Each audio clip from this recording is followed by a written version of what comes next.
Sige. Yung lupa nyo sa Isabela, sana magkaayos tayo sa presyo. Kasi ano eh, tagal na kaming naghahanap ng bodega para sa ano, mga stocks na. Ay, naku, tubig lang ako. Hindi ako umiinom eh. Sorry, sorry. Sorry pasensya na. Thank you. Mhm. Okay. Pag-usapan natin yung ano, yung kasi nag-quote yung sekretarya niyo. Yung bang presyo niya, di ba pwedeng bumaba? Sorry.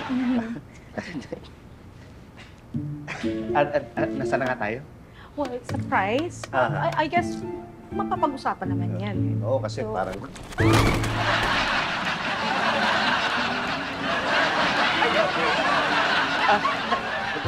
okay lang. Okay lang.